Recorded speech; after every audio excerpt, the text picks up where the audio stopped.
L'Angola et le Royaume d'Eswatini ont convenu lors d'une rencontre le 19 février 2024 à Luanda, la capitale angolaise, de créer des partenariats, des programmes d'échange et de visite entre les deux parlements.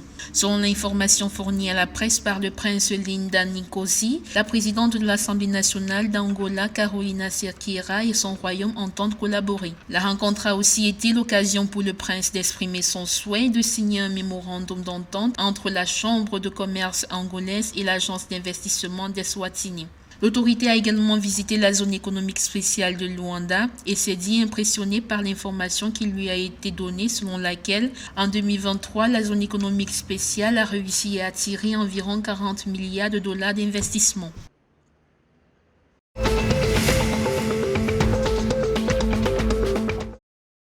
Des membres du parti au pouvoir au Zimbabwe, la ZANU-PF, souhaitent un troisième mandat pour le président Emmerson Mnangagwa. Lors d'une réunion provinciale tenue le week-end du 17 au 18 février, une vidéo montrant certains dirigeants du parti en train d'appeler à la candidature du président Mnangagwa en 2030 est devenue virale. Sur le slogan affiché par ses militants, il est mentionné « Mnangagwa sera là en 2030 ». Le président provincial de la ZANU-PF, Massivingo Robinson Maveyingwa, a confirmé la tenue de cette réunion, mais a refuté toute allégation portant sur le supposé troisième mandat du chef du parti. Le président Mnangagwa a récemment reçu un nouveau mandat pour diriger le peuple du Zimbabwe et il se concentre sur cela. Tout ce qui va au-delà de cela est un mensonge, a-t-il déclaré.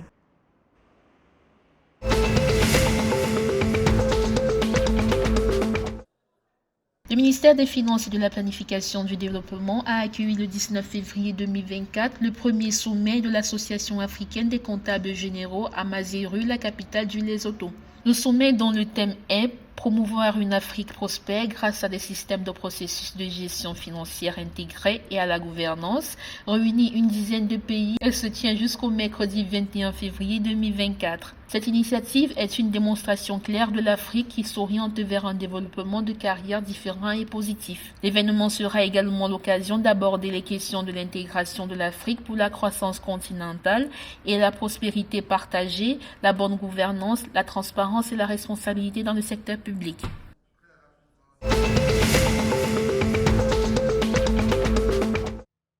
Les agriculteurs de Limulunga, dans la province occidentale de la Zambie, lancent un appel au gouvernement afin de subvenir aux besoins alimentaires de leur famille.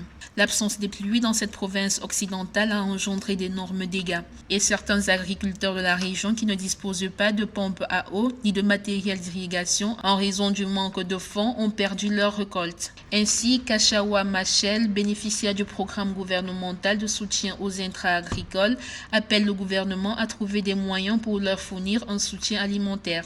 Par ailleurs, le bureau agricole du district de Limulunga a entrepris une visite d'appui de supervision dans la région pour évaluer l'impact de la sécheresse et des chenilles légionnaires d'automne. Selon le responsable principal agricole du district, Simon Mumba, l'infection par les chenilles légionnaires d'automne était à 38% avant que le département ne distribue des produits chimiques pour lutter contre les ravageurs.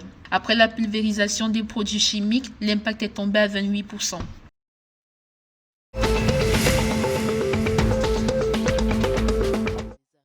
La Palestine a battu l'Afrique du Sud 1-0 le dimanche 18 février 2024 lors du match caritatif Football for Humanity dans la ville de Cape Town. Le Football for Humanity est une organisation caritative entièrement financée par ses supporters dont l'objectif est d'aider des enfants menacés d'abus, d'exploitation et de violence. C'est dans cette optique que le deuxième match caritatif a eu lieu afin de soutenir le peuple palestinien victime de la guerre menée par Israël dans la bande de Gaza. Ainsi, la ministre des Sports et des Arts de la Culture sud-africain, Nokawe Mafou, a adressé un mot de soutien aux Palestiniens après le match. D'après la ministre, ce n'est pas seulement un match, mais une démonstration de compassion et d'amour envers le peuple palestinien.